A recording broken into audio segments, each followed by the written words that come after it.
I carabinieri del nucleo operativo radiomobile della compagnia di Latisana, in collaborazione con i colleghi di Cento, in provincia di Ferrara, hanno dato esecuzione a un decreto di perquisizione domiciliare personale emesso dalla Procura di Udine, in un casolare ubicato nel comune Estense.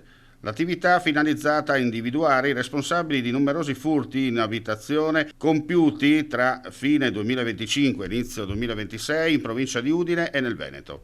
La perquisizione effettuata, oltre ai numerosi arnesi da scasso, ha dato la possibilità di rinvenire 5.000 euro in contanti, 3 coppie di targhe clonate, numerosi monili e 48 orologi di valore, la cui provenienza è oggetto di approfondimento.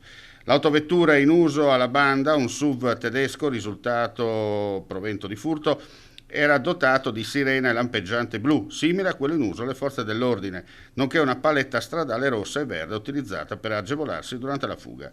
Le indagini hanno permesso di individuare quali responsabili dei furti dei soggetti di origine serba provenienti dalla Campania, che con cadenza quindicinale raggiungevano la provincia di Ferrara, da dove poi, grazie all'ospitalità fornitagli da loro connazionali, quotidianamente si spostavano verso il Friuli e il Veneto. Al termine di ogni giornata la banda rientrava regolarmente presso l'abitazione d'alloggio. Nei giorni scorsi i militari dell'Arma di Latisana, dopo aver individuato l'abitazione presso la quale erano ospitati, hanno fatto irruzione nella stessa e sono riusciti a bloccare 5 serbi, poco prima che gli stessi tentassero la fuga. Sono stati denunciati per riciclaggio, ricettazione e furto in abitazione.